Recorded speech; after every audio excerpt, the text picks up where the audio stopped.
യേശുവിൽ ഏറ്റവും അനുഗ്രഹീതരായ പ്രിയപ്പെട്ടവരെ, ഇന്ന് കേൾക്കുന്ന ദൈവവചനം നിങ്ങൾക്കൊരു വലിയ നന്മയ്ക്കും സൗഖ്യത്തിനും കാരണമാകുന്ന ഒരു വചനമായി മാറട്ടെ എന്ന് പ്രാർത്ഥിക്കുവാണ്.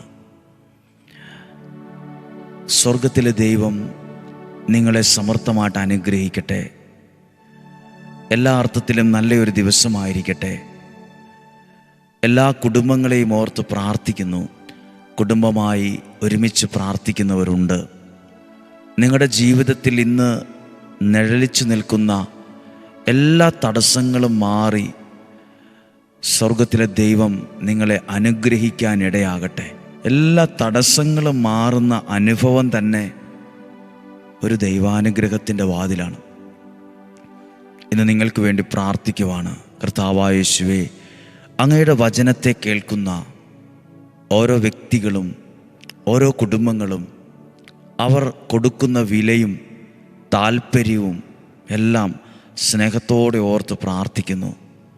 എത്രയോ ആഗ്രഹത്തോടെയാണ്, എത്രയോ കൊതിയോടെയാണ്, എത്രയോ പ്രതീക്ഷയോടെയാണ് ഓരോ ദിവസവും ദൈവവചനം ഈ പ്രിയപ്പെട്ടവർ കേൾക്കുന്നത്, സ്വീകരിക്കുന്നത്.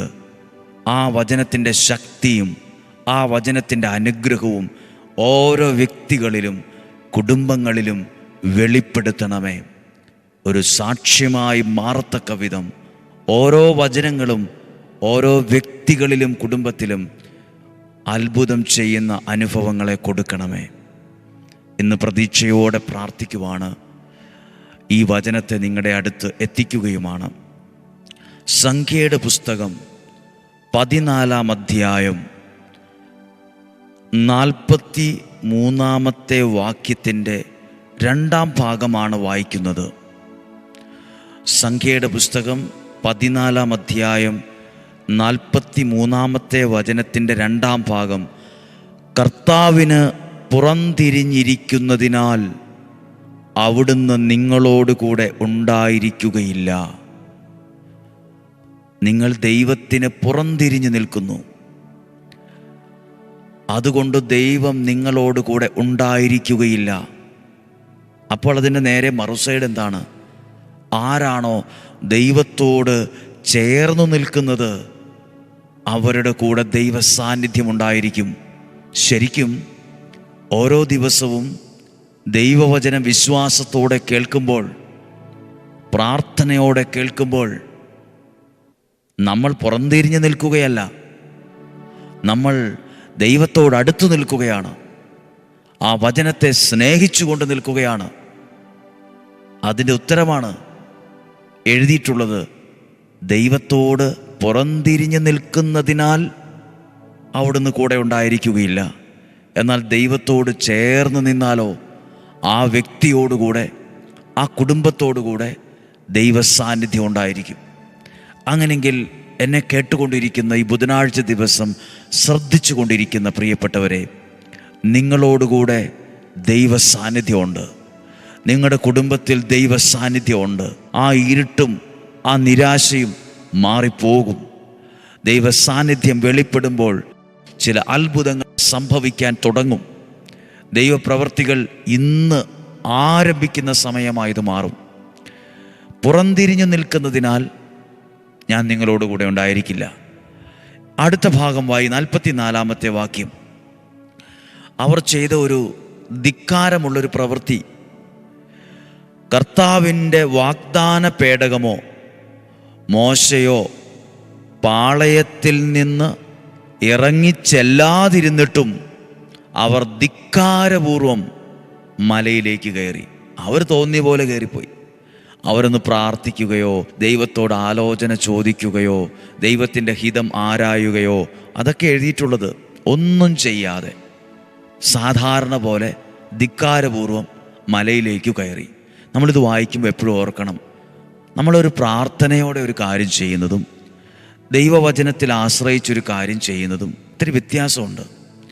ഇതൊന്നും ഇല്ലാതെ നേരം വെളുത്തു സാധാരണ പോലെ എഴുന്നേറ്റ് ചുമ്മാ എന്തെങ്കിലുമൊക്കെ ചെയ്തു, പഠിച്ചു, ബിസിനസ് ചെയ്തു, അങ്ങനെ പോകുന്നതും രാവിലെ കുറച്ച് നേരം, കുറച്ച് മിനിറ്റുകൾ ദൈവത്തോടൊപ്പമായിരുന്ന് പ്രാർത്ഥിച്ച് ദൈവത്തിൽ അത് കൊടുത്ത് ദൈവത്തിൽ അർപ്പിച്ച് ഒക്കെ ഒരു നിയോഗത്തോടെ ചെയ്തൊരു കാര്യത്തിന് ഇറങ്ങുന്നത് വ്യത്യാസമുണ്ട്. ഓർത്ത് നോക്കിക്കേ, 44 വാക്യം എഴുതിയിട്ടുണ്ട്, കർത്താവിൻ്റെ വാഗ്ദാന പേടകമോ മോശയോ പാളയത്തിൽ നിന്ന് ഇറങ്ങിച്ചെല്ലാതിരുന്നിട്ടും അവർ ധിക്കാരപൂർവ്വം മലയിലേക്ക് കയറിപ്പോയി. അവർക്ക് തോന്നിയ പോലെ, അന്നേരം മനസ്സിൽ തോന്നിയതുപോലെ അവർ ചെയ്തു. 45 വാക്യം, മലയിൽ പാർത്തിരുന്ന അമലേക്യരും കാനാന്യരും ഇറങ്ങി വന്ന് അവരെ ഹെർമോ വരെ തോൽപ്പിച്ചോടിച്ചു. അവർ തോറ്റു തുന്നം പാടിയെന്ന് നമ്മൾ സാധാരണ മലയാള ഭാഷയിൽ പറയും. 8 നിലയിൽ പൊട്ടിയെന്ന്, മൂക്കുകുത്തി നിലത്ത് വീണുവെന്ന് എന്ന് പറഞ്ഞതുപോലെയായി അവരുടെ അവസ്ഥ. എങ്ങനെ പോയപ്പം അവർ ധിക്കാരപൂർവ്വം അവർക്ക് തോന്നിയതുപോലെ, അവർക്കിഷ്ടമുള്ളതുപോലെ ചെയ്തപ്പോൾ. അപ്പോൾ ഞാൻ നിങ്ങളോടൊരു കാര്യം പറയുകയാണ്.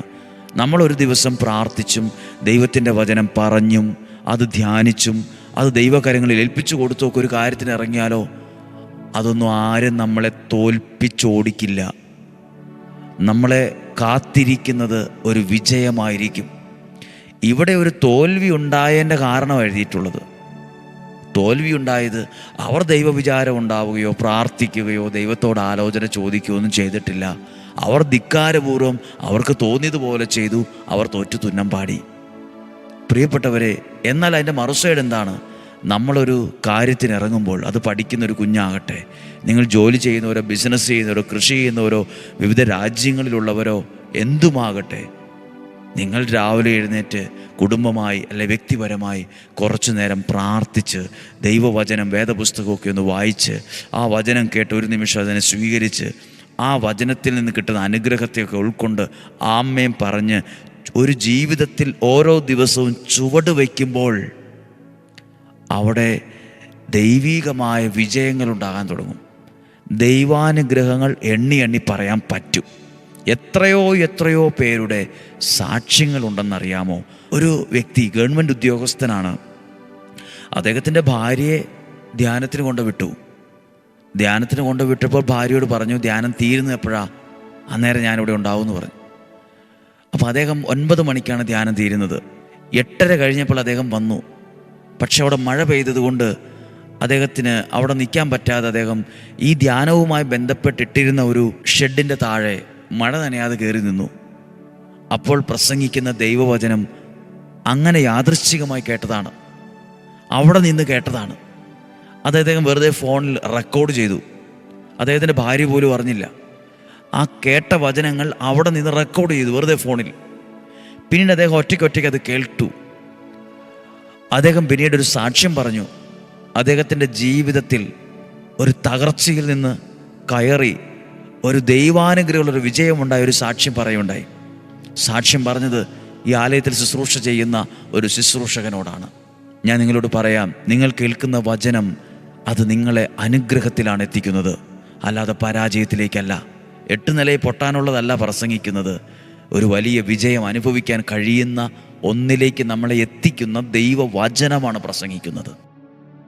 ഇവർ എന്തു ചെയ്തു എന്ന് എഴുതിയിട്ടുണ്ട്. അവർ ഒരടയാളം ചോദിക്കുകയോ പ്രാർത്ഥിക്കുകയോ ചെയ്യാതെ അവർക്ക് ഇഷ്ടമുള്ളതുപോലെ വേഗത്തിൽ മലയിലേക്ക് കയറിപ്പോയി തോറ്റു തുന്നം പാടേണ്ടി വന്നു. അതിന് മറുസൈഡുണ്ട്. നമ്മൾ പ്രാർത്ഥനയോടെയാണ് ഇറങ്ങുന്നതെങ്കിൽ, ദൈവത്തിൽ അർപ്പിച്ച് വിശ്വസിച്ചാണ് ഇറങ്ങുന്നതെങ്കിൽ, ദൈവവചനം കേട്ടിട്ടൊക്കെയാണ് ഒരു കാര്യത്തിന് ഇറങ്ങുന്നതെങ്കിൽ അതിൻ്റെ വിജയവും ഉയർച്ചയും ദൈവീക ഇടപെടലും അപ്പുറത്ത് കാണാൻ പറ്റും. പ്രാർത്ഥിക്കുകയാണ്. കർത്താവേ, അങ്ങയുടെ വചനം കേട്ട് ഈ വ്യക്തിയെ, കുടുംബത്തെ അനുഗ്രഹിക്കണം. ഈ ഡിസംബർ മാസം ഈ വചനം ഇന്ന് കേൾക്കുന്ന ഓരോരുത്തരുടെ മേലും ദൈവികമായ ചലനങ്ങൾ ഉണ്ടാകണം. അത്ഭുതങ്ങൾ സംഭവിക്കണം, അടയാളങ്ങൾ സംഭവിക്കണം, ദൈവപ്രവർത്തികൾ സംഭവിക്കണം.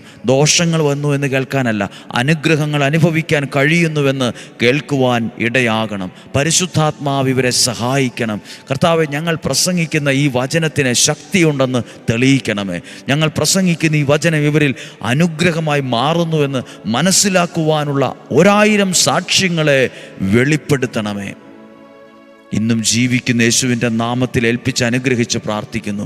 രോഗങ്ങൾ, അപകടങ്ങൾ, ദുർമരണങ്ങൾ മാറിപ്പോകട്ടെ. പുതിയ വഴികൾ തുറക്കട്ടെ. ദീർഘായുസ്സും ആരോഗ്യവും ഉണ്ടാകട്ടെ. മൂപ്പെത്താത്ത മരണങ്ങൾ സംഭവിക്കാതിരിക്കട്ടെ. ദീർഘായുസ്സും ആരോഗ്യവും തരട്ടെ. സമ്പത്തും ഐശ്വര്യവും ദൈവം തരട്ടെ. കുഞ്ഞുങ്ങൾ നന്നായി പഠിക്കട്ടെ. അവർ നല്ല സ്വഭാവത്തിൽ വളരട്ടെ. കുടുംബത്തിന് അനുഗ്രഹമായി തീരട്ടെ. രോഗങ്ങൾ സൗഖ്യമാകട്ടെ. പ്രതിസന്ധികൾ മാറട്ടെ. നിരാശകൾ മാറും. ദൈവം നിങ്ങളെ അനുഗ്രഹിക്കും. നിങ്ങളുടെ വീടിനെ അനുഗ്രഹിക്കും. ആ അസ്വസ്ഥതയും നിരാശയും തെറ്റിദ്ധാരണയും സംശയവും ഒക്കെ മാറിപ്പോകും. ദൈവം നിങ്ങളെ സമർത്ഥമായിട്ട് അനുഗ്രഹിക്കും. ഇന്നും ജീവിക്കുന്ന യേശുവിൻ്റെ നാമത്തിൽ നിങ്ങളെ അനുഗ്രഹിച്ച് പ്രാർത്ഥിക്കുന്നു, ഇപ്പോഴും എപ്പോഴും എന്നേക്കും. ആമേൻ. ദൈവം അനുഗ്രഹിക്കട്ടെ. ഈ വചനം സാധ്യം എല്ലാവർക്കും അയച്ചു കൊടുക്കുക. ഒത്തിരി പേർ 5:30 തന്നെ ഇപ്പോൾ വചനം കേൾക്കുന്നുണ്ട്. ഒത്തിരി ആഗ്രഹത്തോടെ അവരെ നന്ദിയോടെ ഓർക്കുകയാണ്. സാധ്യമെങ്കിൽ ആ സമയത്ത് തന്നെ കാണുക, പ്രാർത്ഥിക്കുക. ദിവസത്തിൻ്റെ പല സമയത്തും ആവർത്തിച്ച് കേൾക്കുക. സാധ്യമായാൽ എവർക്കും അയച്ചു കൊടുക്കുക. നാളെയും 5:30 ഒരുമിച്ച് കാണുന്നതുവരെ സർവശക്തനായ ദൈവം എന്നെ നിങ്ങളെ സമർത്ഥമായിട്ട് അനുഗ്രഹിക്കട്ടെ. ആമേൻ.